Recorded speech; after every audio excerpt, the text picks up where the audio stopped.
Hello everyone.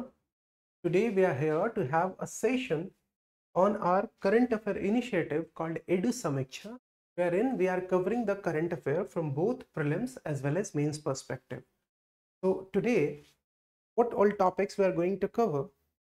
Let's see the first topic. The first topic is, yes, it is from Indian economy, that foreign capital and Indian banks, a new wave of confidence and caution. चलो समझते हैं.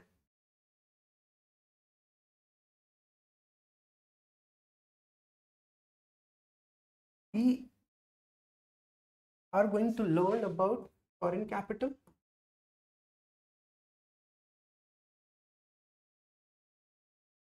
and Indian banks.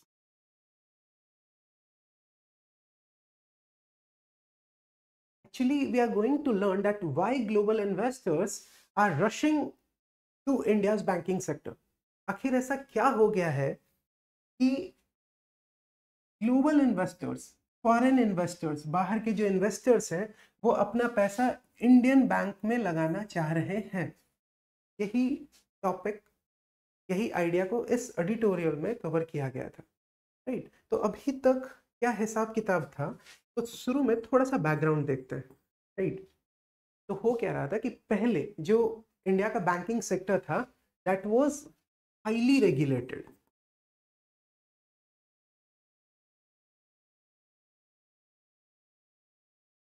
That was tightly protected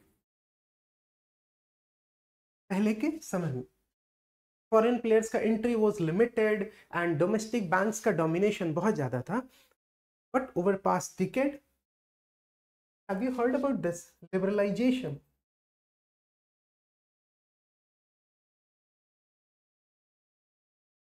तो over the past decade ये liberalisation या financial sector reforms हुए, and these things have opened the gate for global investor so that they can invest in our Indian banks. Today, India has emerged as one of the most attractive global destination for long-term investments. Right? So this transformation reflects strong confidence in India's economic fundamentals and credibility of our financial system. तो एक एक करके ना points को थोड़ा सा detail में समझते हैं, बिकॉज ये मेंस के लिए बहुत इंपॉर्टेंट हो सकता है. ठीक है, कि फॉरेन कैपिटल्स अगर इंडिया में आ रहे हैं, इंडियन बैंकिंग सेक्टर में इन्वेस्ट कर रहे हैं, तो क्यों कर रहे हैं, उसका क्या परिणाम हो सकता है, क्या इफेक्ट हो सकता है, एंड वे फॉरवर्ड क्या हो सकता है. ठीक है, तो let's see that why are Indian banks so attractive to foreign capital. तो पहला reason is India's strong economic growth. Right or wrong? India is fastest growing major economy in the world, and India का जो growth है, this is driven by middle class, this is driven by consumption, rising consumption, है ना. this is driven by rapid urbanization.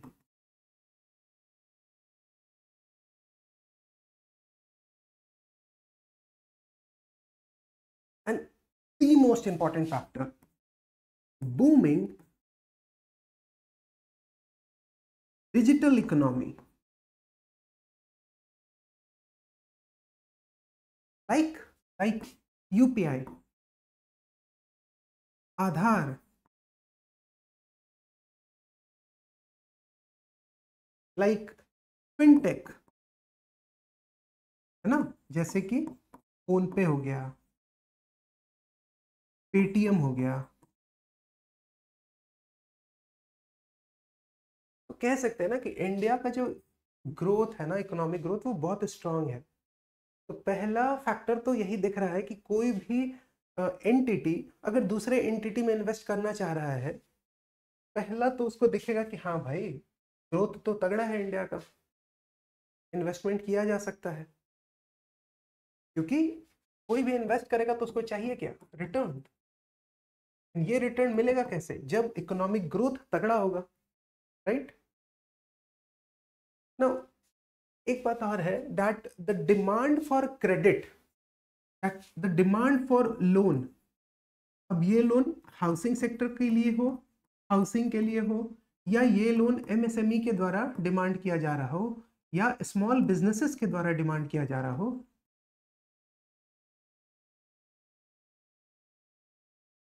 ये भी दिन प्रतिदिन क्या हुआ है, बढ़ा है। And bank have huge growth potential, and all these factor ना एक्साइट्स ग्लोबल इन्वेस्टर, राइट। तो पहला फैक्टर तो you can write in your exam is India का स्ट्रॉन्ग इकोनॉमिक ग्रोथ। दूसरा फैक्टर क्या हो सकता है, दूसरा फैक्टर हो सकता है अनबैंक्ड और अंडरबैंक्ड पॉपुलेशन।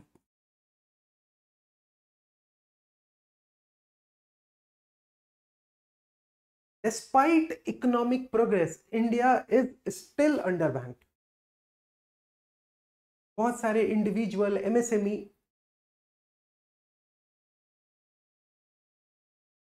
उनको अगर लोन लेना भी है तो वो लोन कहां से प्राप्त कर रहे हैं, they are relying on informal sources.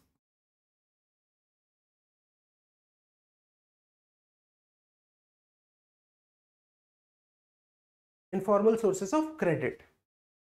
सो जो ये फॉरेन इन्वेस्टर्स है ना, ये फॉरेन इन्वेस्टर्स के लिए ये एक मैसिव अपॉर्चुनिटी लग रहा है कि भाई यहां तक तो इन लोगों के पास तो बैंकिंग पहुंचा नहीं है। ये जो आपको रूरल सेक्टर है, ये जो बहुत सारे इंडिविजुअल्स हैं, ये जो एमएसएमई है, इनके पास तो बैंकिंग पहुंचा नहीं है। इसका मतलब ये वाला जो रीजन है ये अभी भी अनटैप्ड है, अनटैप्ड मार्केट, इसको एक्सप्लोर किया जा सकता है। ये लोग आज भी इस source, informal source of credit पे डिपेंड करते हैं।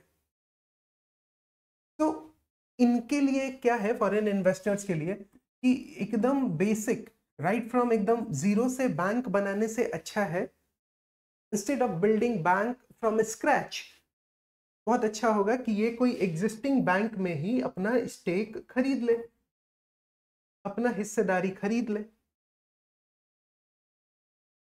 उससे होगा क्या, इनको रेडी कस्टमर बेस मिल जाएगा, राइट और रॉन्ग।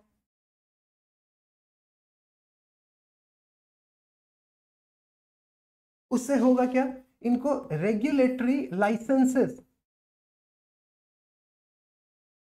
के चक्कर में नहीं पड़ना पड़ेगा। होगा क्या बेनिफिट, इनको डिस्ट्रीब्यूशन नेटवर्क मिल जाएगा।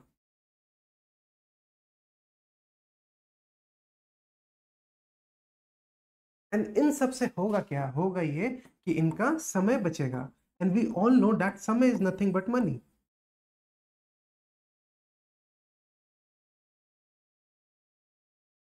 इससे फायदा ये होगा दैट ये आराम से स्केल कर पाएंगे, economies of scale. Have you heard about, have you heard this term economies of scale? कहने का क्या मतलब है कि कोई चीज अगर पहले से है, उस पर अगर हम बिल्ड कर रहे हैं तो वो हमको ज्यादा जल्दी रिटर्न दे देगा ना, ये एक बेनिफिट है। तो पहला बेनिफिट क्या था, पहला बेनिफिट उनको क्या दिख रहा था कि इंडिया का जो इकोनॉमिक ग्रोथ है मैसिव, तो बहुत सारे फैक्टर्स हमने देखे यहाँ पे, है ना। दूसरा क्या था, दूसरा ये है that untapped under banked population है, जो कि एक अनटैप्ड मार्केट के रूप में यूज किया जा सकता है फॉरेन इन्वेस्टर्स के द्वारा। होगा क्या उससे, कि अगर ये फॉरेन इन्वेस्टर्स ये एग्जिस्टिंग बैंक में अगर इन्वेस्ट कर रहे हैं तो उनको पहले से तैयार कस्टमर मिलेगा, लाइसेंस का झमेला नहीं है, डिस्ट्रीब्यूशन नेटवर्क उनको पहले से मिल जाएगा। द थर्ड इम्पॉर्टेंट फैक्टर जिसके कारण ये ग्लोबल इन्वेस्टर इंडिया की तरफ, इंडियन बैंकिंग सेक्टर की तरफ अट्रैक्ट हो रहे हैं is India's digital banking revolution.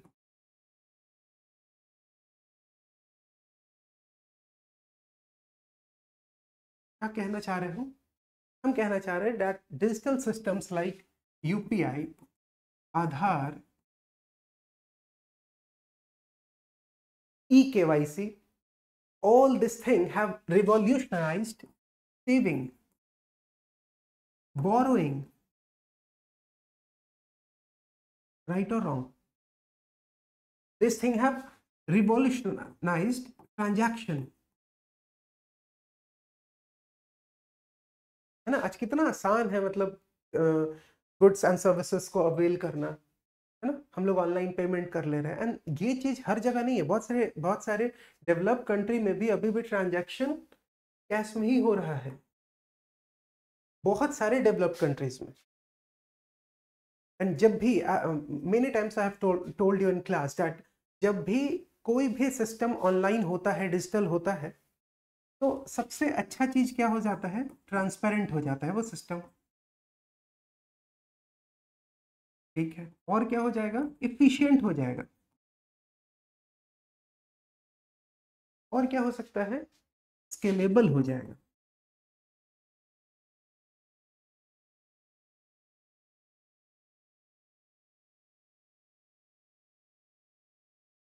And so global investors see India's digital readiness as the foundation for future exponential growth.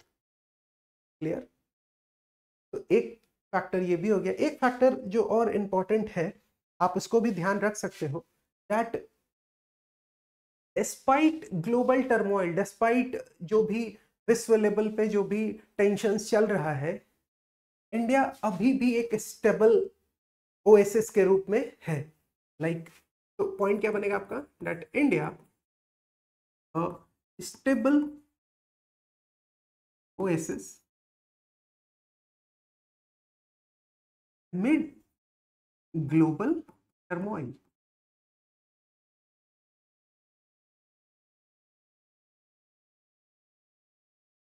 Global investors are facing uncertainty due to geopolitical tensions, supply chain disruption, economic slowdown चल रहा है waste में।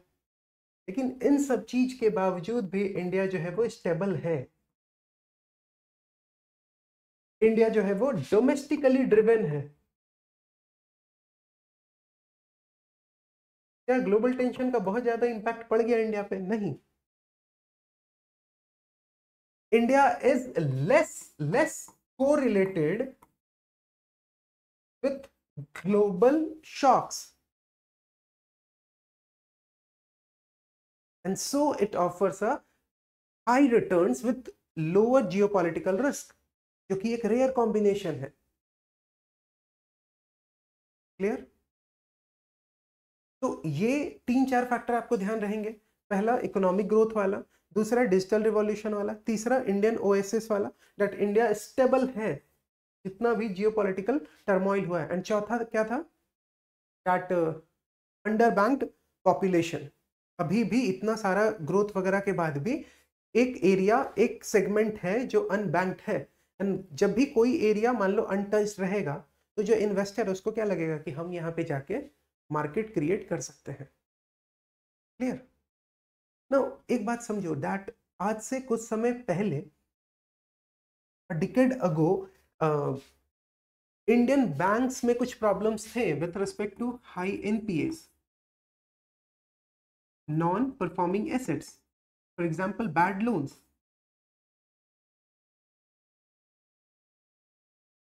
कुछ problems थे like corporate defaults, कि बड़ी बड़ी कंपनियां पैसा तो ले रही थी लेकिन पैसा चुका नहीं पा रही थी। बहुत सारे क्राइसिस थे, for example ILNFS and DHFL. And ये सारे क्राइसिस के कारण बहुत सारे रिफॉर्म किए गए। रिफॉर्म लाइक आरबीआई का है एसेट क्वालिटी रिव्यू, नाम से पता चल रहा होगा। Government came up with insolvency and bankruptcy code, supervision को स्ट्रिक्ट किया गया, रिकैपिटलाइजेशन किया गया, मतलब बैंकों में पैसा डाला गया। Now the banks are well capitalised, banks are transparent, banks are financially stable. And ये जो एक इमेज क्लीन हुआ है, क्लीन अप इमेज,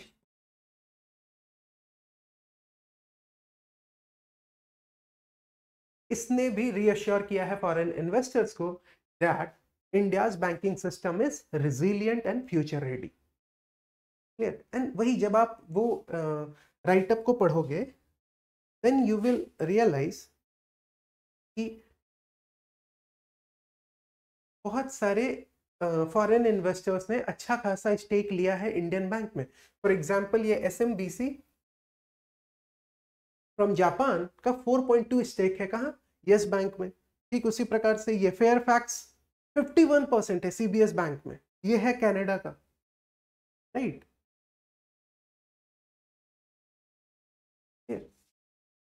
तो दीज ग्लोबल जाइंट्स जो अभी हम आपको टेबल के फॉर्म में दिखा रहे थे, they are entering India not for quick profits कि भाई आज पैसा कमाना है चले जाना है, no, they are entering India for long term strategic growth, strategic growth जो स्टेबल हो, जो मार्केट को एक्सपैंड करने में मदद मिले। क्लियर? एंड हमने देखा वो दैट आरबीआई एंड गवर्नमेंट ने कैसे ग्रेजुअली लिबरलाइज किया है सेक्टर को। जैसे वो अभी जो एग्जांपल हमने यहाँ देखा था, देखो ये दिस वन, फेयरफैक्स ग्रुप वाला, आरबीआई अप्रूव्ड दिस फेयरफैक्स का majority stake 51% stake in CSB bank. दिखा रहा है ना कि गवर्नमेंट आरबीआई भी फ्लेक्सिबल हो रहा है। Government is also considering raising the FDI limits in public sector bank from 20% to higher level. Public sector bank जहां पे सरकार का मेजर स्टेक होता है, वहां पे भी सरकार इज कंसिडरिंग कि भाई ये एफडीआई लिमिट को बढ़ाया जाए। ये जो पब्लिक ओनरशिप है, एक सेकंड, ये जो, एक सेकंड, ये जो पब्लिक ओनरशिप होता है, पब्लिक सेक्टर बैंक, इसमें ये 51% किसका?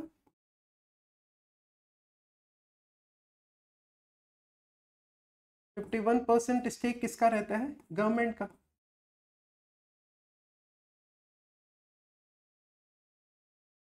लेकिन अगर जब आप एफडीआई बढ़ाते हो, जो हमने अभी देखा डेट 20% से इंक्रीज करने का सरकार सोच रही है, तो उससे होगा क्या बताओ? उससे होगा ये कि इस बैंक को कैपिटल मिल जाएगा, कैपिटल इन्फ्यूजन, है ना, पैसा इस बैंक में आ जाएगा।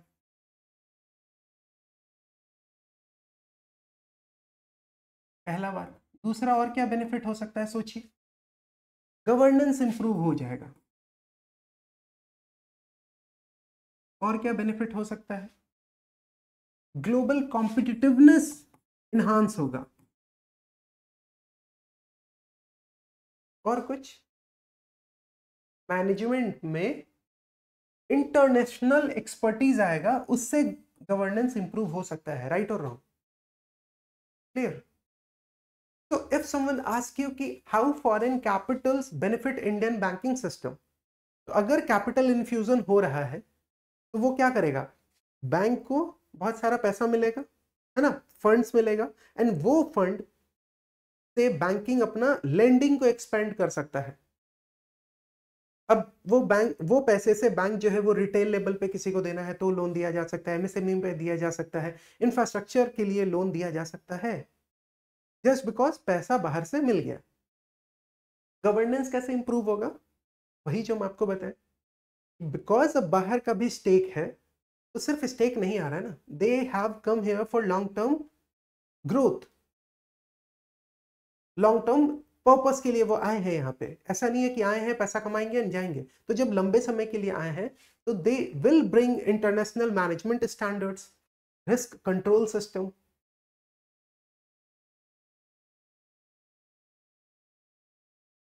ग्लोबल कॉम्पिटिटिवनेस इनहांस होगा। कैसे होगा?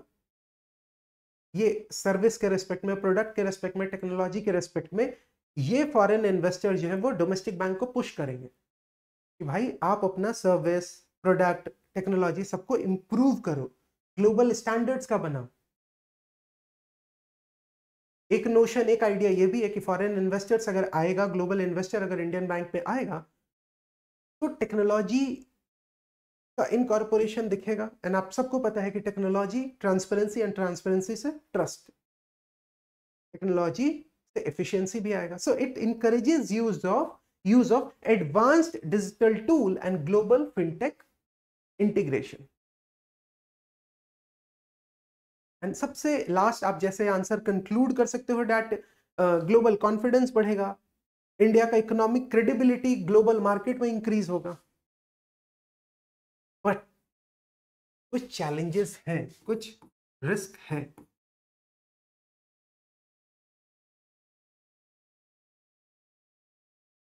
जैसे सब कुछ देखने में तो अभी बहुत अच्छा लग रहा है। टाइटल क्या था इसका? Have you seen that?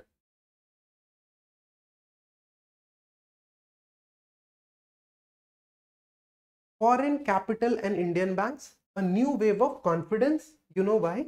Why they are confident? Why foreign investors are confident? Why global investors are confident in investing in Indian bank? But caution. तो cautionary aspects क्या है? क्यों रिस्क, क्यों चैलेंजेस का बात किया जा रहा है?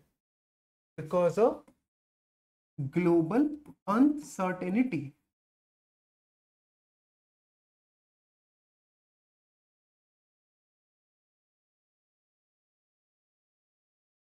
मान लो बाहर रेट हाइक हो गया, it may effect capital inflow. Recession आ गया बाहर में, it may impact credit inflow, capital inflow. Right और wrong?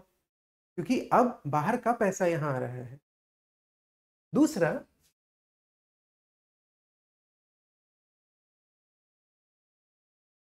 Rising NPA in MSME,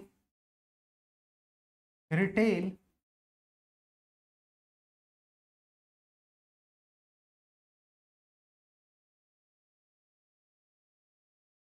credit growth तो फास्ट होगा, एंड फास्ट है भी, लेकिन some risk of unsecured loan default भी रिस्क है। ठीक उसी प्रकार से currency risk,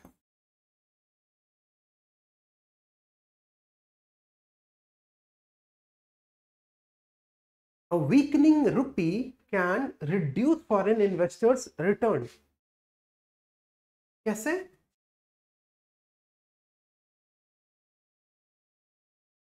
I need answer in the comment box.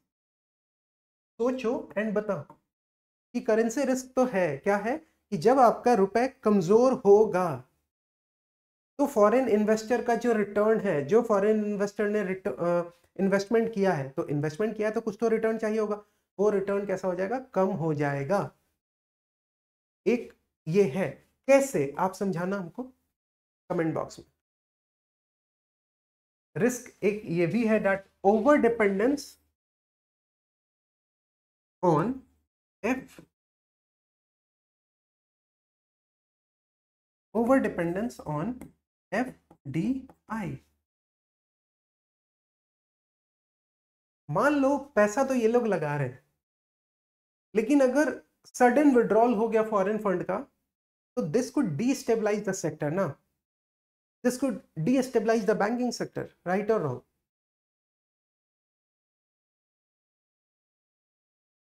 एक और लास्ट रिस्क या चैलेंज लिख लो, चैलेंज ही लिख सकते हैं, दैट रेगुलेटरी कॉम्प्लेक्सिटी है।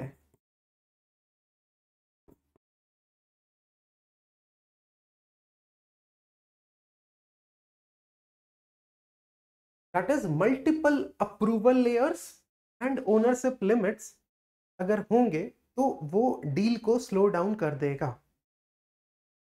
राइट? तो ये कुछ रिस्क चैलेंज है जो आपको ध्यान रखना है।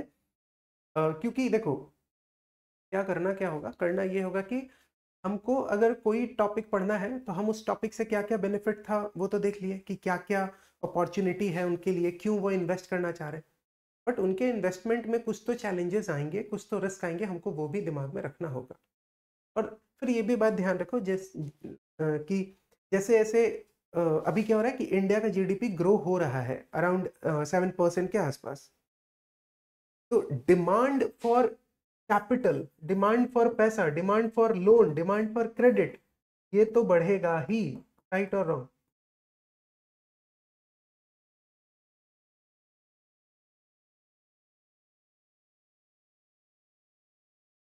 एंड जैसे जैसे ग्लोबल रिफॉर्म्स होगा, लाइक हमने जो आपको अभी बताया डैट गवर्नमेंट जो है वो 20% से लिमिट बढ़ाने का सोच रहा है पब्लिक सेक्टर बैंक में, या डिजिटल ट्रांसफॉर्मेशन गवर्नमेंट करेगा, तो उससे धीरे धीरे क्या होगा, एक्सपेंशन होगा ही। हाँ, बट ये बात दिमाग में आपको रखना है दैट फॉरेन कैपिटल अगर आएगा, फॉरेन कैपिटल अगर आया, तो this will strengthen the bank balance sheet. पैसा मिल रहा है ना उसको, this will improve innovation, this will improve the service quality,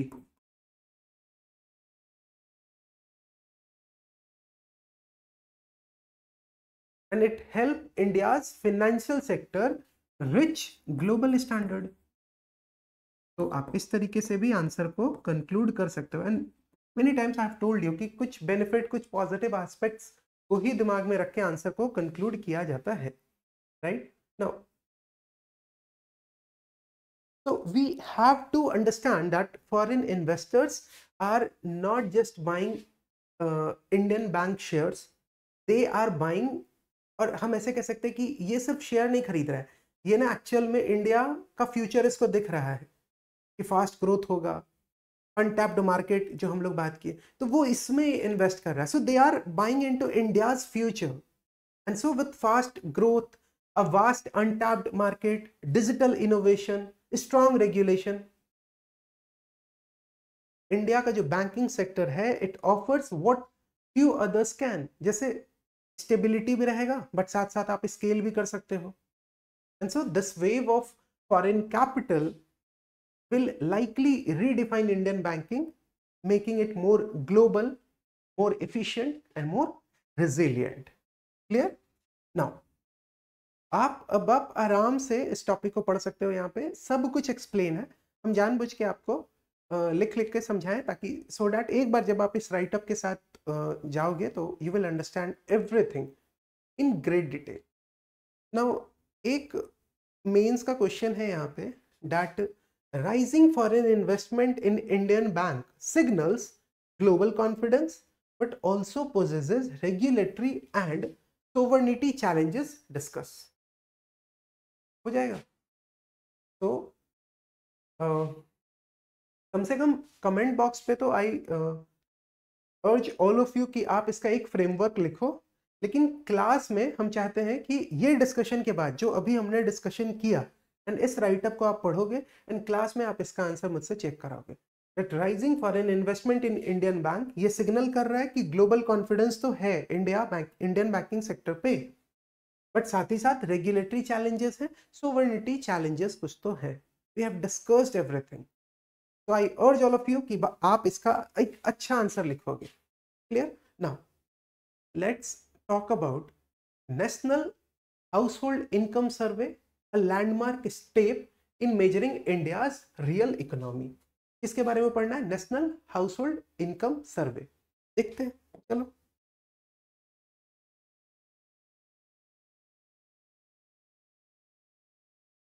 क्या टॉपिक है हमारा? हमारा टॉपिक है नेशनल हाउसहोल्ड इनकम सर्वे।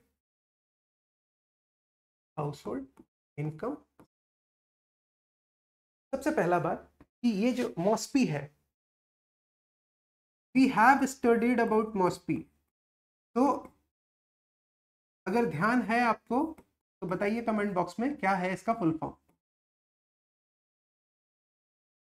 मॉस्पी,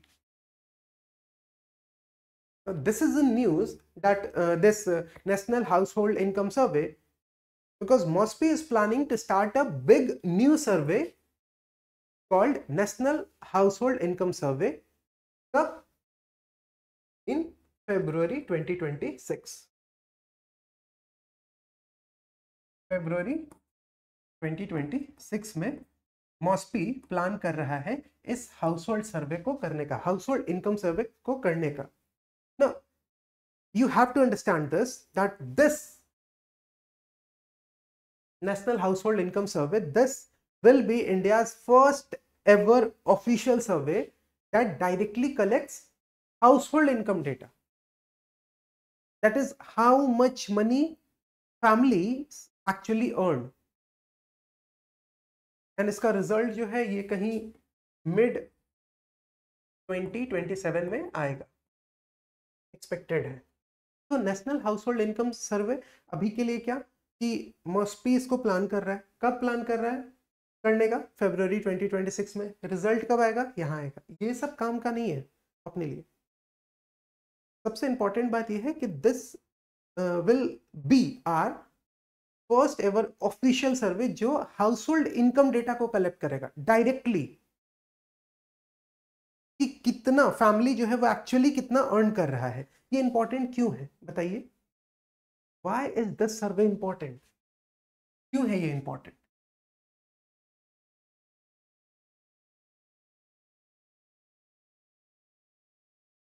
इंडिया ऑलरेडी कलेक्ट तो करता है ना, that how people spend money, employment, ये सब के बारे में तो करता है. लेकिन प्लीज अंडरस्टैंड, स्पेंड हमने पढ़ा है कुछ, ध्यान है आपको? किसको ध्यान आ रहा है? क्या है ये? Expenditure method. We have already studied this expenditure method, SIGSM, and you have to write in comment box कि ये SIGSM है क्या, CIGXM क्या है. तो इंडिया ऑलरेडी कलेक्ट करता है डेटा कि कितना लोग स्पेंड कर रहे हैं मनी, दैट इज कितना कंज्यूम कर रहे हैं, कंजम्पशन कितना है, ये तो इंडिया ऑलरेडी कलेक्ट कर ही रहा है. इंडिया के पास ऑलरेडी डेटा है with respect to employment, but India के पास इनकम का डेटा नहीं है. क्लियर हुआ ये बात? 1950s में कुछ अटेम्प्ट्स लिए गए थे, 1950 के आसपास अटेम्प्ट्स वर मेड, लेकिन वो फेल हो गए बिकॉज डेटा ना कोई सेंस बना ही नहीं रहा था. जो इनकम लोग दिखा रहे थे वो कम था then what people were spending और सेविंग, क्योंकि इम्पॉसिबल है. समझ में आया बात? कि पहले भी अटेम्प्ट लिया गया 1950 में, लेकिन उस वक्त क्या हुआ, ये इनकम के बारे में कि सरकार डेटा कलेक्ट कर पाए. लेकिन प्रॉब्लम यही हुआ कि जो लोग डेटा बता रहे हैं कि भाई मेरा इनकम 10 मच, लेकिन लोग खर्च कर रहे इतना, सेव कर रहे इतना, तो ये गैप कैसे? इसका मतलब है कि डेटा में कुछ तो एरर है.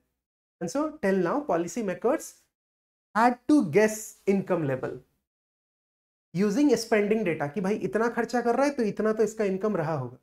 जो हमेशा सही हो जरूरी है क्या? नहीं जरूरी है. And so because of this government does not have a clear picture of कि कितना इनइक्वालिटी रियली एग्जिस्ट कर रहा है, how much people earn from informal jobs and how much help is actually needed. जब इनकम का पता होगा तब तो मतलब सरकार भी कुछ वेलफेयर स्कीम्स वगैरह ला पाएगा, राइट और रॉन्ग? तो एक तो प्रॉब्लम वही हो गया था जो हम आपको बताएं, दैट इनकम जितना लोग बता रहे थे उससे ज़्यादा खर्च कर रहे थे. एंड जब ये होगा ना, इनकम का अगर आइडिया नहीं रहेगा सरकार को तो पता ही नहीं चलेगा कि कितना एक्चुअल इनइक्वालिटी एग्जिस्ट कर रहा है, कितना इनफॉर्मल जॉब से पैसा कमा रहे हैं लोग, और कितना ये जो वेलफेयर स्कीम सरकार ला रहा है इससे कितना एक्चुअली मदद मिल पा रहा है. And why is it difficult to collect income data? Because आप जब लोगों से पूछोगे कि आप कितना कमाते हो तो this is a sensitive topic, right और रॉन्ग? पूछना अपने बगल वाले से कितना कमाते. एक अगस्त 2025 जो न्यूज़पेपर में ही लिखा हुआ था, दैट अगस्त 2025 में एक टेस्टिंग किया गया था, जहां पे please understand that 95% of people said they were uncomfortable sharing the income details. And ये अगस्त 2025 का बात हो रहा है। ये टेस्ट हुआ, उसमें 95% लोगों ने कहा कि वो अनकंफर्टेबल है वो अपना इनकम डिटेल्स को शेयर करने से। कारण क्या है बताओ?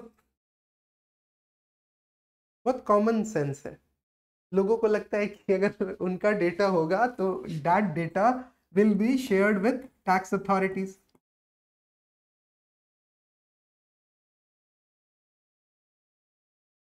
एक कल्चरल हेजिटेशन भी है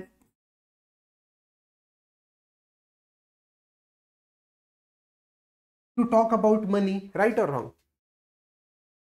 एंड एक लैक ऑफ ट्रस्ट भी है, प्लीज अंडरस्टैंड दिस, कि मेरा जो डेटा है ये डेटा को सरकार या जो आया है सर्वे करने के लिए वो किस प्रकार से यूज करेगा।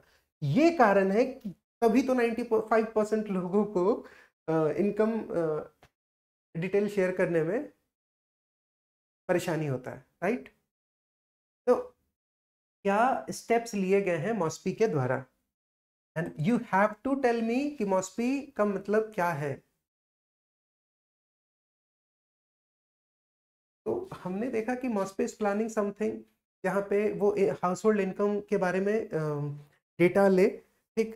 क्योंकि अभी तक जो डेटा था वो एम्प्लॉयमेंट को लेके था, स्पेंडिंग को लेके था, इनकम को लेके डेटा नहीं था। पहले कुछ अटेम्प्ट्स लिए गए जहाँ पे जहाँ पे लोग इनकम जो बता रहे हैं एंड खर्च जो कर रहे हैं बहुत जमीन आसमान का फर्क है। फिर हमने देखा कि अभी जो अगस्त में एक टेस्ट भी किया गया, लोगों से पूछा गया, तो अराउंड 95%, जस्ट इमेजिन 100 में 95 लोग कह रहे हैं वो लोग अपना इनकम डिटेल शेयर नहीं करना चाह रहे हैं। कारण वही है कि उनको डर है कि टैक्स अथॉरिटी को बता दिया जाएगा, लैक ऑफ ट्रस्ट है उनको। एक कल्चरल हेजिटेशन भी होता है हमारे अंदर कि हम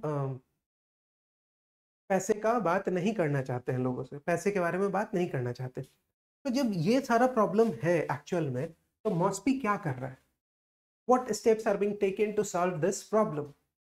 तो मॉस्पी यहाँ पे प्लान कर रहा है to assure people that their data will stay private,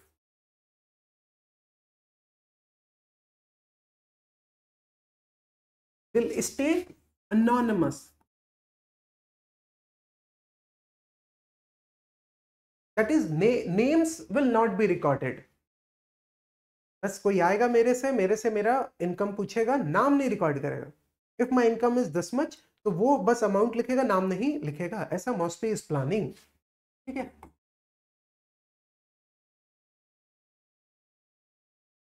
privacy कैसे इंश्योर किया जा सकता है, कैसे गवर्नमेंट प्राइवेसी इंश्योर करता है, अगर उस तरीके का भी कुछ है तो आप ये लिख सकते हो। क्लियर। दूसरा मॉस्पी प्लान कर रहा है to run a public awareness campaign to explain that survey जो है ना ये सिर्फ स्टैटिस्टिकल पर्पस के लिए है, not for tax checking. Tax check करने के लिए नहीं है, सिर्फ स्टैटिस्टिकल पर्पस के लिए है।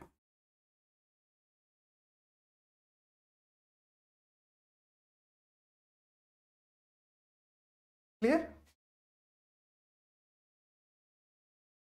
मॉस्पी और क्या कर रहा है, MoSPI is training its survey staff, plans to train its survey staff कि भाई ये लोग एक तो ट्रस्ट बिल्ड कर पाए लोगों के पे, तो इनका पूछने का तरीका ऐसा हो जिससे लोग को ट्रस्ट बने सर्वे स्टाफ पे। एंड दूसरा, ये जो सर्वे स्टाफ है वो सेंसिटिव क्वेश्चंस को बहुत केयरफुली हैंडल करे। क्लियर हुआ ये बात। And the last thing which MoSPI is planning to follow a SOP, standard operating procedure, so that जो डेटा कलेक्शन हो वो एक्यूरेट हो, वो यूनिफॉर्म हो एंड वो कॉन्फिडेंशियल हो हर जगह पे, एंड उसके लिए they are planning to follow a SOP. अच्छा, ये जो सर्वे है कौन सा, मॉस्पी का, who will oversee this survey, ये जो सर्वे होगा तो किसके निगरानी में होगा, तो जस्ट राइट दिस, हो सकता है कि कहीं एक स्टेटमेंट आ जाए आपको, Surjit S Bhalla, is former IMF representative, इनके नेतृत्व में एक टेक्निकल एक्सपर्ट ग्रुप बनाया गया है, कि this technical expert group led by Surjit S. Bhalla will supervise the survey। ये ग्रुप चेक करेगा, क्या चेक करेगा, तो ये ग्रुप चेक करेगा सर्वे मेथड कैसा है, ये ग्रुप चेक करेगा डेटा कलेक्शन प्रोसेस को, एंड ये group final report before releasing उसको भी चेक करेगा to make sure it's reliable. Clear? Now this is just to avoid mistakes like जो 2017-18 के कंज्यूमर एक्सपेंडिचर सर्वे में हुआ था, जिसको बाद में रिलीज नहीं किया गया बिकॉज बहुत पुअर क्वालिटी का डेटा कलेक्ट हुआ था। तो इस तरीके का प्रॉब्लम फिर से ना आए, इसीलिए ये जो टेक्निकल एक्सपर्ट ग्रुप है इसको ये लोग कुछ कुछ काम करेंगे। ये सर्वे हमें क्या बताएगा, ये जो NHIS, ये जो नेशनल हाउसहोल्ड इनकम सर्वे है, this will give a clear national picture of income inequality, first thing, how unevenly money is distributed. This will also tell you the sources of income।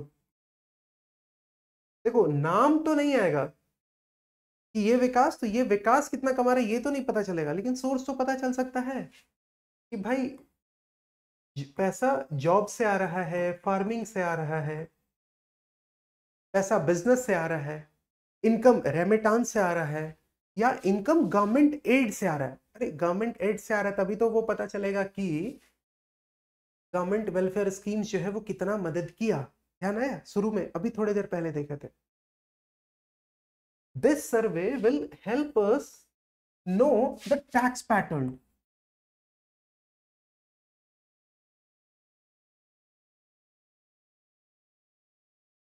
Who earns and pay how much।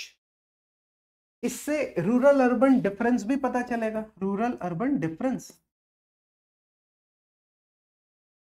इससे please understand, very important, इससे informal sector के का earning भी पता चलेगा।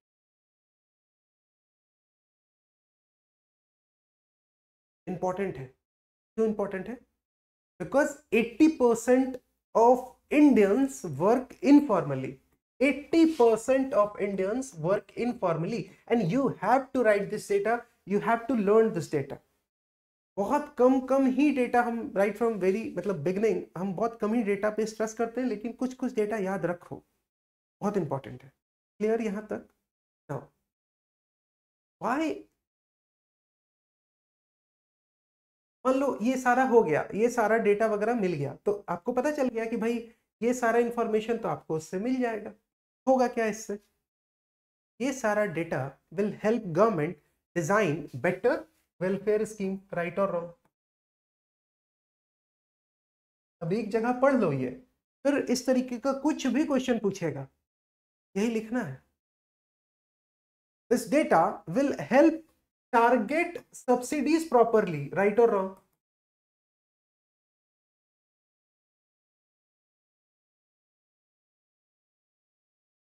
And अगर ऐसा होगा तो इंडिया जो है वो फॉलो करेगा ग्लोबल स्टैंडर्ड्स को, वो ग्लोबल स्टैंडर्ड्स जो यूनाइटेड नेशंस के हैं, वो ग्लोबल स्टैंडर्ड्स जो OECD के हैं,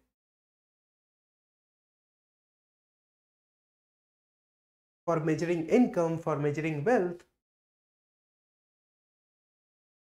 and one most important thing, It will also help understand, very important, economic shift.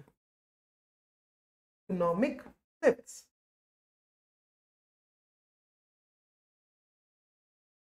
For example, from farming to services और मैन्युफैक्चरिंग ओवर टाइम, कि कैसे अगर कोई है तो वो कैसे पैसा तो कमा रहा है बट वो सोर्स कैसे बदलते जा रहा है, इकोनॉमिक शिफ्ट.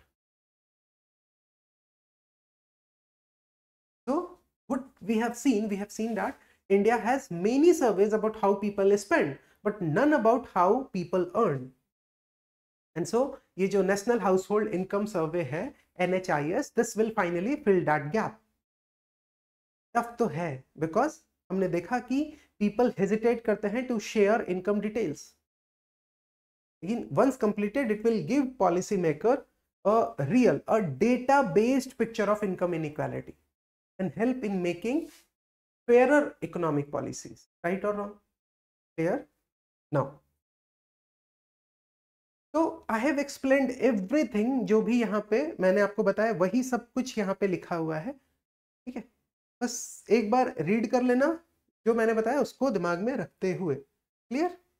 नाउ, एंड जितना मैंने बताया that is more than enough to write a अच्छा आंसर.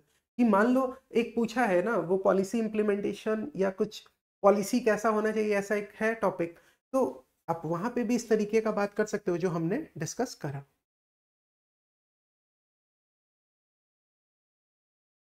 क्लियर? अब एक क्वेश्चन इसमें है, क्या क्वेश्चन कह रहा है? The national house hold income survey marks a crucial step in bridging India's long-standing data gap on income and inequality. Very good. Discuss how NHIS can transform evidence-based policy making. बहुत अच्छा keyword है ये, evidence-based policy making in India while addressing the challenges of data reliability and confidentiality. जो मैंने बताया एक बार उसको ध्यान से सुनना. ठीक है, 1.5x के स्पीड पे दोबारा देखना and just try to write this answer. Answer comment box पे, एंड हम सबसे एक्सपेक्ट कर रहे हैं कि सब लोग कमेंट बॉक्स पे एटलीस्ट पॉइंटर्स दो एंड एक बढ़िया आंसर लिख के इस क्वेश्चन का भी आंसर मेरे से चेक करो.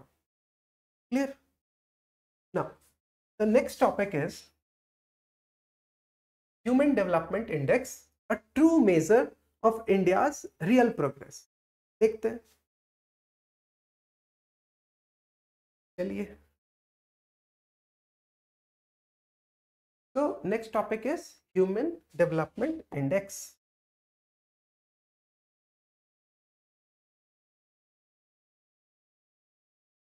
Human Development Index, this is an indicator created by UNDP. Now your assignment is कि आप इसका फुल फॉर्म बताओ. इतना तो हम आपसे एक्सपेक्ट कर सकते हैं, अगर आप 2 महीने से भी प्रिपरेशन कर रहे हो यूपीएससी का तो यूएनडीपी का फुल फॉर्म आपको पता होगा. Now this Human Development Index, which is released by UNDP, United Nations Development Program, it measures how well people live. कि कितने अच्छे से वो अपना जीवन यापन कर रहे हैं, ये मेजर करता है HDI, ह्यूमन डेवलपमेंट इंडेक्स. ना कि सिर्फ इनकम क्या है उस पर फोकस नहीं करता है. तो it measures how well people live, not just how rich a country is, कि एक कंट्री कितना अमीर है, डेवलप्ड है, ये नहीं. ये देख रहा है कि लोग अपना जीवन यापन कितने अच्छे से कर रहे हैं. एंड इसी चीज को ध्यान में रख के HDI combines three basic dimension. कौन कौन से 3 बेसिक डायमेंशन है तो ध्यान रखना है. Health, that is how long people live, कि कितने लंबे समय लोग जी रहे हैं, लाइफ एक्सपेक्टेंसी क्या है. Second, education, that how much people learn. And third is standard of living, how much income people have. Clear? Now ये आपको प्रीलिम पॉइंटर्स के रूप में याद रखना है. That health, education and standard of living का बात HDI करता है, रिलीज कौन करता है? Now the idea is a country is truly developed when it's not when its economy is big, but when its people live healthy, educated and dignified lives. जैसे जब हम हेल्थ का बात कर रहे हैं, प्लीज अंडरस्टैंड, जब हम हेल्थ का बात कर रहे हैं तो ये मेजर क्या कर रहा है, कौन से इंडिकेटर का बात कर रहा है? ये बात कर रहा है लाइफ एक्सपेक्टेंसी एट बर्थ, कि आज कोई जन्म लिया तो उसका लाइफ एक्सपेक्टेंसी क्या है। क्यों ये इंडिकेटर, ये हेल्थ वाला इंडिकेटर क्यों जरूरी है? Because longer life means better health services है, न्यूट्रिशन अच्छा है, फ्यूअर फैटल डिजीज है। लॉन्गर लाइफ का मतलब तो वही हुआ ना। एजुकेशन, एजुकेशन में हम लोग देखते हैं mean year of schooling for adults, कि उन्होंने कितना समय स्कूलिंग में दिया, कितना साल स्कूलिंग में दिया। This is for adults. And for children expected year of schooling. Education वाला जो इंडिकेटर ये इंपॉर्टेंट क्यों है? Because education very important, education builds skills, education builds awareness,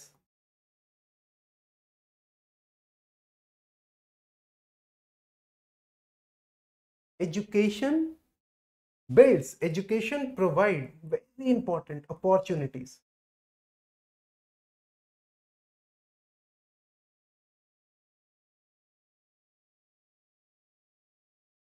Clear? Now next dimension क्या था हमारा? स्टैंडर्ड ऑफ लिविंग ना।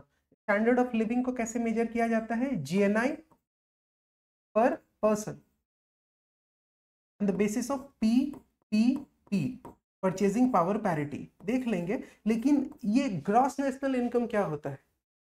याद है? याद है तो प्लीज कमेंट बॉक्स में बताओ। I want all of you to write this, because अब GNI अगर नहीं पता है तो इसका मतलब है कि प्रिपरेशन एकदम सीरियसनेस के साथ नहीं चल रहा है। हम सिर्फ इंस्टीट्यूट आ रहे हैं और जा रहे हैं, बस दिमाग में कुछ भी नहीं घुस रहा है। तो this standard of living is measured on the basis of gross national income per capita, and this is adjusted for purchasing power parity. ये इंडिकेटर क्यों जरूरी है? ये स्टैंडर्ड ऑफ लिविंग वाला इंडिकेटर क्यों जरूरी है? Because this income shows the resources people can access. अगर पैसा है, अगर लोगों के पास पैसा है, तभी तो फूड एसेसेबल हो पाएगा, तभी तो शेल्टर एसेसेबल हो पाएगा, तभी तो गुड्स एसेसेबल हो पाएगा। फूड, शेल्टर, गुड्स, रोटी, कपड़ा, मकान, तभी तो मिल पाएगा ना। यहाँ पे हम क्या बात किए थे? For adults mean year of schooling ना, और यहाँ पे क्या बात किए थे? For children expected year of schooling. Mean year of schooling मतलब क्या? Average year of education received by adults, वो एडल्ट जो 25 साल से बराबर या ज्यादा है। एक्सपेक्टेड ईयर ऑफ स्कूलिंग मतलब क्या? How many years a child entering a school could expect to get over their lifetime. कि एक बच्चा जब स्कूल एंटर कर रहा है तो वो कितने समय वो स्कूलिंग में बिता रहा है। And this gross national income per capita based on PPP, this adjusts for cost of living across countries, so incomes are comparable. Clear? ये इंडिकेटर, ये इंस्टीट्यूट सब ध्यान रहेगा। नाउ प्लीज अंडरस्टैंड कि ये HDI को कैलकुलेट कैसे किया जाता है। देखो हमारे लिए इंपॉर्टेंट नहीं है, ठीक, हमारे लिए इंपॉर्टेंट बस क्या है, कौन रिलीज कर रहा है इंडिया का, क्या है एक रेंज, वो रेंज ध्यान रखना, ठीक है। उसमें क्या क्या इंडिकेटर्स आ रहे हैं, इंडिकेटर्स के अंदर अगर कोई और कंपोनेंट है वो सब ध्यान रखना is important for prelim. HDI किस प्रकार से कैलकुलेट होता है ये सब इंपॉर्टेंट नहीं है, लेकिन फिर भी एक आइडिया ले लो। इसमें कौन कौन से इंडिकेटर थे? हेल्थ था, एजुकेशन था और स्टैंडर्ड ऑफ लिविंग था। ये स्टैंडर्ड ऑफ लिविंग हम कह सकते हैं कि इसको इनकम के बेसिस पे मेजर किया जा रहा था, राइट। तो क्या हो रहा है ना कि हर इंडिकेटर को डायमेंशन इंडेक्स में कन्वर्ट किया जाता है। जैसे हेल्थ है तो ये हेल्थ इंडेक्स बन जाएगा, एजुकेशन वाला एजुकेशन इंडेक्स बन जाएगा, स्टैंडर्ड ऑफ लिविंग जो है इनकम, ये इनकम इंडेक्स बन जाएगा। क्लियर? नाउ अब क्या होगा इसके बाद, हर इंडेक्स को एक स्केल के ऊपर मेजर किया जाएगा विच इज 0 to 1, इसको भी 0 to 1, इसको भी 0 to 1। एंड फिर क्या किया जाता है, एक जियोमेट्रिक मीन लिया जाता है कि ये मेरा हेल्थ इंडेक्स हो गया, एजुकेशन इंडेक्स, इनकम इंडेक्स, तो एक जियोमेट्रिक मीन निकाला जाता है इस प्रकार से।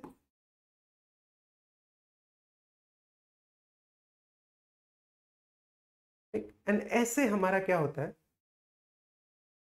HDI इंडिकेटर निकलता है, इस ऐसे हमारा HDI कैलकुलेट होता है। ज्योमेट्रिक मीन क्या करता है ना, ये पिनलाइज करता है इम्बैलेंस को। ये ज्योमेट्रिक मीन ये कर क्या रहा है, ये पिनलाइज करता है इम्बैलेंस को। मतलब अगर एक डायमेंशन कम होगा ना तो ओवरऑल GDI मेरा क्या हो जाएगा, कम हो जाएगा। समझ में आया? तो अब इसमें जैसे इसमें कंट्री को HDI के बेसिस पे क्लासिफाई किया जाता है। जैसे वेरी हाई डेवलपमेंट इंडेक्स कब होगा, जब 0.8 के ऊपर होगा। वैसे ही मीडियम, फिर ये तो वेरी हाई वाला हो गया। एक हाई ह्यूमन डेवलपमेंट इंडेक्स कब होता है, जब 0.7 से वो 0.799 तक हो। इसी प्रकार से मीडियम डेवलपमेंट इंडेक्स का एक रेंज होता है, लो डेवलपमेंट इंडेक्स का एक रेंज होता है। सारा कुछ PDF में दिया हुआ है, हमारे लिए काम का नहीं है। हमारे लिए इंपॉर्टेंट क्या है, हमारे लिए इंपॉर्टेंट है एक नया इंडिकेटर जो कि है आपका inequality adjusted HDI। Inequality adjusted HDI। देखो HDI क्या कर रहा था, एक एवरेज वैल्यू दे दे रहा है, ठीक, कि भाई ये कंट्री है तो इस कंट्री का ये एवरेज वैल्यू है। जैसे लेट सपोज इंडिया का HDI इज 0.685। तो जो हम अभी आपको बताया ना, वेरी हाई, हाई, मीडियम, तो इंडिया मीडियम वाले कैटेगरी में आता है, ठीक। तो इंडिया का HDI इंडेक्स इज दिस 0.685। अरे तो ये तो इंडिया का हो गया ना, इससे ये थोड़ी पता चल रहा है कि इनइक्वालिटी कितना है, इससे ये थोड़ी पता चल रहा है कि ह्यूमन डेवलपमेंट इंडेक्स केरला का एंड बिहार का क्या है। तो ये जो HDI है ये तो सिर्फ एवरेज वैल्यू दे रहा है, बट इनइक्वालिटी भी तो मैटर करता है। If only a few benefit, why बहुत सारे लोग पीछे ही रह गए, तब तो ये एवरेज वैल्यू भी उस प्रकार से कह सकते हैं कि मिसलीडिंग है।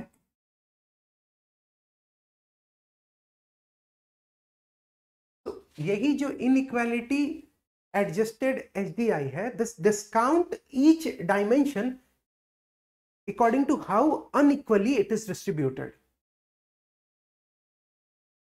If there is perfect equality, so HDI is equal to IHDI. लेकिन अगर inequality बढ़ेगा तो IHDI is less than HDI.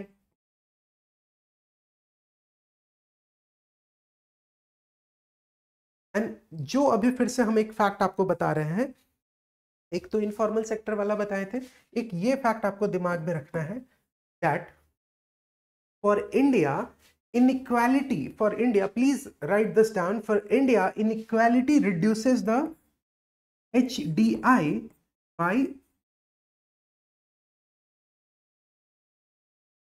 by about 30%। 30.7 exact है, 30 आप याद रख लेना जस्ट मेंशन करने के लिए आंसर में, कि इनइक्वालिटी जो है ना वो HDI को कम कर दे रहा है, कितने से, बाई 30%।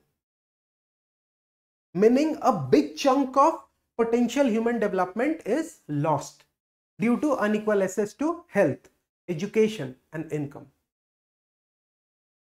ध्यान रखने वाला बात क्या है कि ये जो 2025 वाला HDI है ये एक्चुअली 2023 का के डेटा के बेसिस पे है। एंड सो वहाँ इंडिया का एचडीआई कितना था, 0.685, 130th रैंक था अमंग 193 कंट्रीज। एंड उसके बाद भी उसके पहले क्या हुआ था, 2022 में कैसा था, 19 से 22 में क्या हिसाब किताब था, इतना fact is not important for you, तो उसको दिमाग में भी नहीं रखना है। ठीक, जितना इंपॉर्टेंट है आई एम टेलिंग यू, बाकी पीडीएफ में सारा कुछ मेंशन है, बट आप उसको आराम से इग्नोर कर सकते हो, कोई मतलब एकदम कोई कंपल्सन नहीं है उसको याद करना है। क्लियर है बात ना? अब वाई दिस एचडीआई, ये जो एचडीआई का बात कर रहे हैं, ये यूजफुल क्यों है एचडीआई, या उसके स्ट्रेंथ क्या है? तो ये ध्यान रखना कि ये सिर्फ पैसे का बात नहीं करता है, मतलब ये सिर्फ ग्रोथ का बात नहीं करता है, ये डेवलपमेंट का बात करता है। ये ग्रोथ का सिर्फ बात नहीं करता है, ये डेवलपमेंट का भी बात करता है। It focuses on people, it combine health, education, income in one composite measure. देखा हमने ह्यूब्रूट, H I and E. It helps compare across country, take track progress over time, की समय के साथ कैसा प्रोग्रेस रहा है। इट पॉइंट्स आउट कि कौन सा डायमेंशन कमजोर है, ताकि जो पॉलिसी बनाना है तो पॉलिसी वाले उस पर फोकस कर सकते हैं, पॉलिसी मेकर उस पर फोकस कर सकते हैं। ये तो फायदा हो गया। लिमिटेशंस क्या है?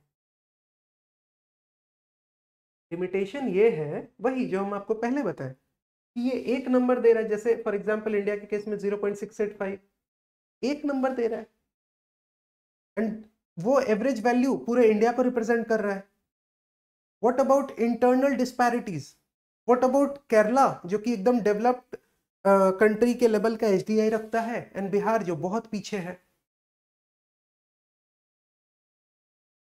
और लिमिटेशन क्या हो सकता है? It does not directly include environmental या इन्वायरमेंटल एस्पेक्ट्स, या इन्वायरमेंट का बात नहीं करता है, गवर्नेंस का बात नहीं करता है, सिक्योरिटी का बात नहीं करता है, कल्चर का बात नहीं करता है। एंड ये जो डेटा भी है ना, ये डेटा बहुत मतलब पुराना डेटा, मान लो 4 साल 5 साल पुराना भी अगर आप डेटा उठा रहे हो, तो वो डेटा हो सकता है बहुत सारे कंट्री के लिए रिलायबल नहीं हो। राइट और wrong? And one more thing, ये ह्यूमन डेवलपमेंट इंडेक्स जो है, it does not show which group are left behind, या विच रीजन, कि भाई ये पर्टिकुलर रीजन पीछे रह गया, या ये जेंडर पीछे रह गया, या ये कास्ट पीछे रह गया। So that's why we have that IHDI, Inequality Adjusted Human Development Index. That's why we have MPI, Multidimensional Poverty Index. We have GDI, Gender Development Index. We have GII, Gender Inequality Index, जो कि complement करते हैं किसको? HDI को। Right? Important ये है, ध्यान रखना, that HDI tells not just how much a country produces, but how well its people live. For India, although there is progress, लेकिन inequality एक big barrier है, बहुत से लोग अभी भी पीछे हैं। And so policy must ensure कि equitable access हो, किसका? हेल्थ का, एजुकेशन का, इनकम का, so that वो जो गैप है ना, वो गैप कम हो। किसके बीच? HDI एंड IHDI के बीच में। देखे थे ना इनइक्वालिटी, याद है वो पिक्चर, वो फैक्ट कि इनइक्वालिटी के कारण HDI इतना से रिड्यूस हो रहा है, कितना %? ध्यान आ रहा है? याद आ रहा है तो कमेंट बॉक्स में बताओ। बस ध्यान ये रखना है that our goal should be to help every citizen, सिर्फ कुछ लोगों को ना मिले वो मदद। इंक्लूसिव ग्रोथ, ध्यान रखना, हम उसका बात करते हैं, हम सबका साथ सबका विकास का बात करते हैं, ताकि वो जो कुछ लोग जो पीछे रह जा रहे हैं वो भी अपने पोटेंशियल को अचीव कर पाए। Right? I have explained everything जो भी यहाँ पे मेंशन है। ठीक है, सारा कुछ मेंशन है।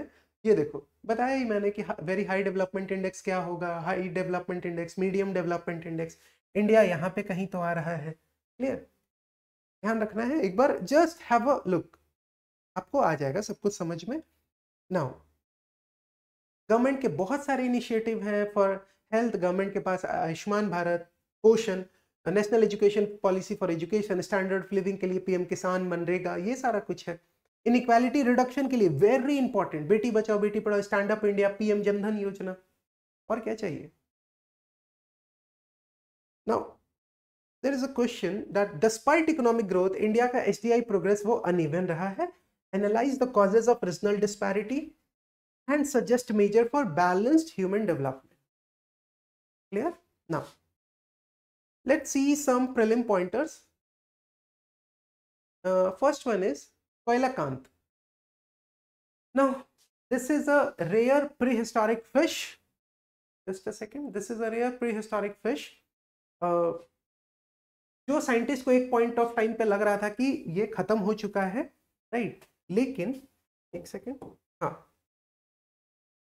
एक पॉइंट ऑफ टाइम पे लग रहा था कि ये फिश जो है वो खत्म हो चुका है, had gone extinct about 66 million years ago, but it was found alive in 1938 कहाँ पे, near South Africa, and because it has survived for hundreds of millions of years with almost no change, इसको living fossil भी कहा जाता है। Clear? Now बाकी जो remaining points है कि अभी ये न्यूज में क्यों था, बिकॉज इसका फॉसिल कहीं चाइना में मिला है, ठीक है, and yes this dates back to Devonian period, जो हमारे लिए एकदम इंपॉर्टेंट नहीं है जानना, एंड ये सारा कुछ ही तो फिल्टर करना है ना हमको।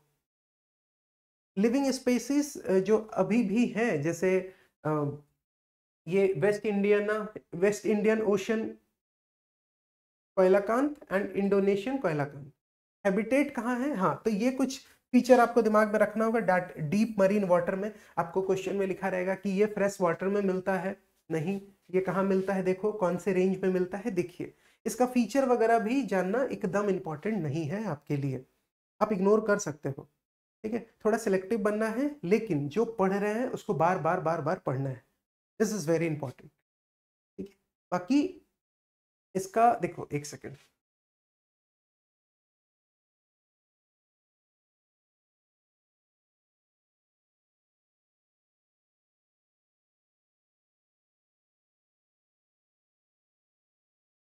now इसके फीचर्स क्या है, तो fleshy limb like paired fin supported by bones, no need to remember these, बस ये नाम किससे जुड़ा हुआ है, लिविंग फॉसिल्स, हो गया, मोर देन एनफ, सिर्फ एक स्पीसीज नहीं है, I have told you this many times in class also, है ना, इस पे पीएचडी नहीं करना है।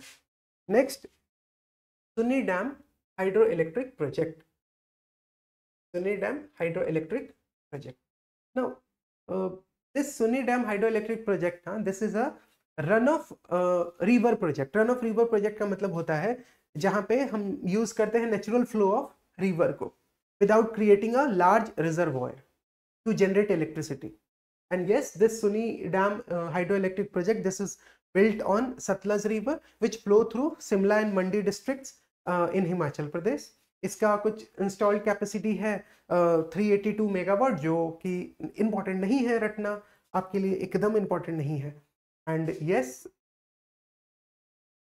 डेवलपर कौन है, Satluj Jal Vidyut Nigam, and yeah this is a joint venture between government of India and government of Himachal Pradesh, और कितना एक्सपेक्टेड जनरेशन है, it is about something 1382 million units per year, एकदम इंपॉर्टेंट नहीं है। कौन सा प्रोजेक्ट है, किसके मेजर प्रोजेक्ट के अंदर आ रहा है, हाँ, कौन से रिवर में है, ये बस ध्यान रखना है, लोकेशन क्या है वो बस ध्यान रखो, हो गया। क्लियर? आपका एग्जाम क्या है, एग्जाम में क्वेश्चन किस तरीके का पूछ रहा है, ये आपके लिए जानना बहुत जरूरी है। अगर इसके स्ट्रक्चर एंड डिजाइन का बात करें तो या कॉन्क्रीट ग्रेविटी डैम है, मतलब made up of solid concrete and relies on its weight to hold back water, and the powerhouse is underground and located on the right bank of the river, which is also not important for you to know. This Sunni project is a part of this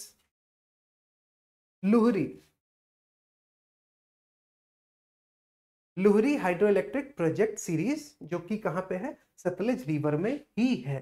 this is more than enough. अच्छा, news में क्यों था, because एक second,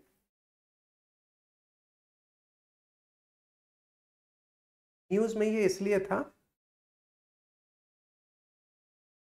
because ये जो NGT है हमारा national green tribunal took notice of illegal मक डंपिंग माने ये वेस्ट सॉइल एंड रॉक्स को डंप किया जा रहा था कहाँ पे, सतलज रिवर में कंस्ट्रक्शन के दरमियान, विच हाईलाइटेड द इन्वायरमेंटल कंसर्न। उसके कारण एनजीटी ने कॉग्निजेंस लिया, उसके कारण ये न्यूज में था। Now next come benzene. Benzene इसमें भी जितना पॉइंट्स बता रहे हैं that is more than enough. And कैसे, कुछ बच्चे पूछ भी रहे थे कमेंट बॉक्स में कि क्या क्या पॉइंट्स ध्यान रखना है, तो जितना बता रहे हैं उतना ही ध्यान रखना है। यूपीएससी वैसे ही पूछता है, ठीक, बहुत ज्यादा पीएचडी ये सब में करने का जरूरत नहीं है। तो benzene this is discovered by Michael Faraday, तो ये एक बात ध्यान रखना। बेंजीन जो होता है उसका एक फीचर थोड़ा बहुत ध्यान रख लेना, तो जो लोग स्टेट पीसेस का भी तैयारी कर रहे हैं उनका भी काम चल जाएगा कि ये कलरलेस होता है, स्वीट स्मेलिंग होता है, हाईली फ्लेमेबल लिक्विड है ये। And yes this is discovered by Michael Faraday. एंड इसका स्ट्रक्चर जो है, स्ट्रक्चर कैसा, ring like structure. This was proposed by August Kekule, right. उसने सपना देखा था कि एक स्नेक अपने उच्ची को काट रहा है, तो वहां से he got this idea. And ठीक है, फिर नो इसका केमिकल नेचर क्या है, तो क्या हमारे लिए इंपॉर्टेंट है, नहीं इंपॉर्टेंट है, तो मत याद करो। आप ध्यान रखो कि आपका एग्जाम कौन सा है। सोर्स आपके लिए ध्यान रखना जरूरी है। इसका सोर्स जो है वो नेचुरल सोर्स जैसे वॉल्केनोज, फॉरेस्ट फायर हो सकता है। ह्यूमन मेड सोर्स क्या हो सकता है, तो जैसे industrial emission from oil refineries, motor vehicle exhaust, chemical industries, ये कुछ इसके सोर्स हो सकते हैं। और ये आपको कहाँ गया, this belongs to BTEX group, benzene, toluene, ethyl benzene, xylene, नहीं इंपॉर्टेंट है, मत पढ़ो ये सब, है ना। ये सारे जितने भी है ना, ये सारे कॉमन इंडस्ट्रियल सॉल्वेंट्स हैं, पोल्यूटेंट्स हैं, हमारे लिए काम का नहीं है। हाँ, काम का क्या है, तो पहला आपने ये ध्यान रख लिया, थोड़ा सा नेचर देख लिया, सोर्स देख लिया, फैमिली एकदम इंपॉर्टेंट नहीं है, यूज देख लो। यूज क्या है इसका, so it act as a building block for making many important chemicals and materials such as plastic, resin, synthetic fibre, dyes, detergents या फिर ड्रग, पेस्टिसाइड्स भी बनाने में ये काम आता है। इसके कुछ हेल्थ इम्पैक्ट्स, तो हाँ भाई, ये हाईली टॉक्सिक है, कार्सिनोजेनिक है, मतलब ये कैंसर कॉज करता है, एक ब्लड डिसऑर्डर क्रिएट करता है, सो ठीक है। सिग्निफिकेंस इसका क्या है, सो fundamental aromatic compound hydrocarbon in organic chemistry, not at all important. Health impact ध्यान कर लो, यूज कहाँ हो रहा है वो ध्यान कर लो, सोर्स ध्यान कर लो, नेचर, एंड थोड़ा बहुत ये जो स्टेट पीसीएस वगैरह टारगेट कर रहे हैं उनके लिए दिस मच इज इंपॉर्टेंट। ये सब इंपॉर्टेंट एकदम नहीं है, सो इग्नोर करना है। Now next,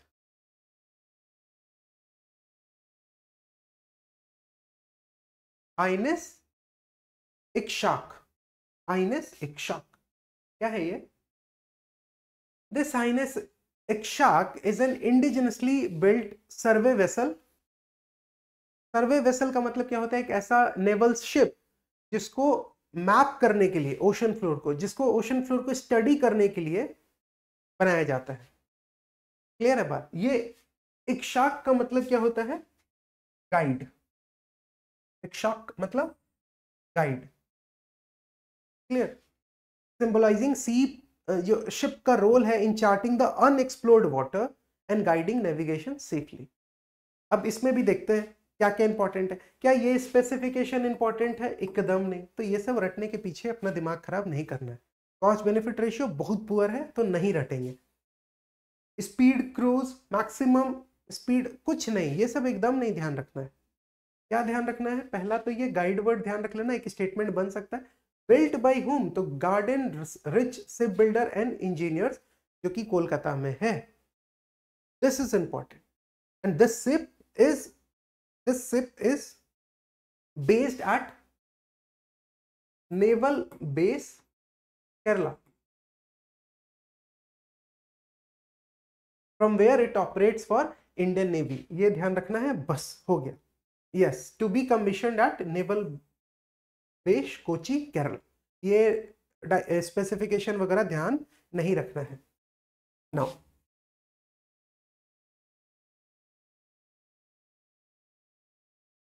last, ICAR, Indian Council of agriculture research.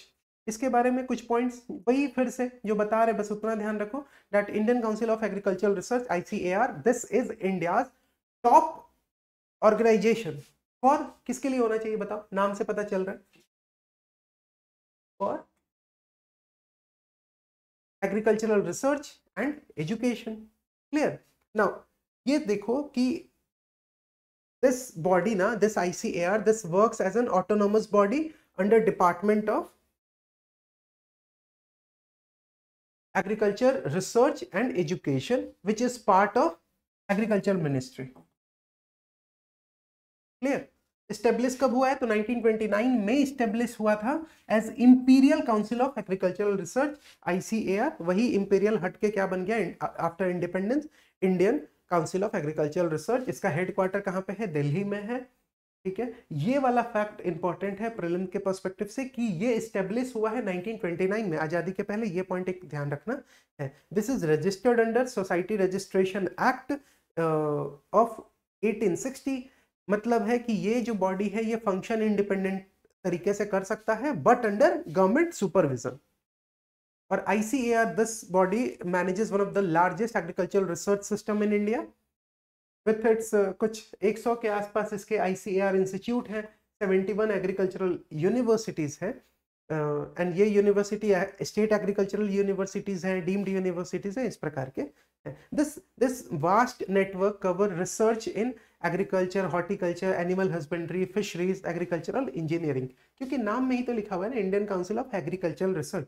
तो एग्रीकल्चरल रिसर्च से जो भी कुछ होगा वो सारा काम इसका होगा। इसके कुछ कॉन्ट्रीब्यूशंस वगैरह अगर देखें तो जैसे it played, this ICAR played the role in India's green revolution. कैसे? It help increase the crop production, food grain production through improved seed, fertiliser, irrigation. It develop new crop variety, modern farming techniques, farm machinery, इस तरीके का कुछ इसका है contribution. It contributed to white revolution. अब आप बताओ व्हाइट रिवॉल्यूशन किससे जुड़ा हुआ है? It contributed to blue revolution. Now you tell me blue revolution किससे जुड़ा हुआ है? It contributed to horticulture mission. And सबसे एक अच्छा बात जो अभी कुछ दिन पहले हम क्लास में भी डिस्कस कर रहे थे, दैट ICAR का जो वर्क है ना, this has helped India move from food deficient country to a food surplus nation. कहीं अभी हाल फिलहाल में डिस्कस हुआ है क्लास में? ध्यान है? ध्यान है तो कमेंट में बताओ कौन से जगह पे डिस्कस हुआ एंड हमने क्या पढ़ा था। फूड सरप्लस नेशन, कुछ तो ऐसा अभी डिस्कस हुआ तो बताइए उसको कहाँ पे, क्या बजट के थीम में डिस्कस हुआ था? सो इसका सिग्निफिकेंस है कि ICAR का work has helped India move from food deficient country to a food surplus nation. It support the goal of food security, farmers welfare, sustainable agriculture etcetera. Now there are some questions, हम आपको वो सारा question दिखा दे रहे हैं, आप देखो and आप उसका आंसर कमेंट बॉक्स में बताओ। जो भी हमने डिस्कस किया है क्वेश्चन उसी से है। First one is related to coelacanth. Question देख लो एक बार, देखा? आंसर चाहिए सो इसको आप पॉज कर लेना एंड फिर आंसर बताना। क्वेश्चन 1 का आंसर क्या होगा? पढ़ लिया आपने? Now, second one is related to Sunni dam project, Sunni dam hydroelectric project. हमने जो जो पढ़ा है एक बार देखना है इसको, ठीक है? पढ़ा आपने? पॉज करिए एंड पढ़िए एंड आंसर बताइए। स्टेटमेंट ये है। Now third one is related to benzene. देखो यहाँ जो भी कुछ लिखा हुआ है एक बार पढ़िए क्या है। Fourth one is INS इक्शाक।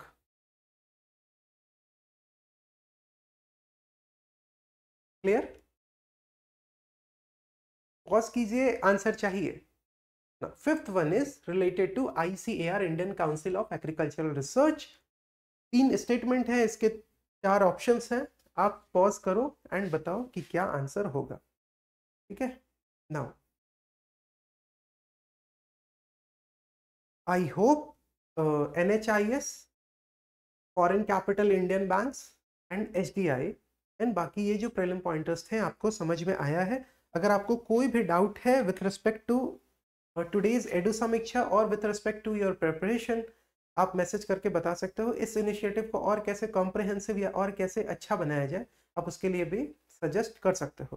ठीक है, you all know my Telegram ID and या जिनको नहीं पता है they can post their query in the comment box. ठीक है, so that's all for this video. Thank you so much. जय हिंद।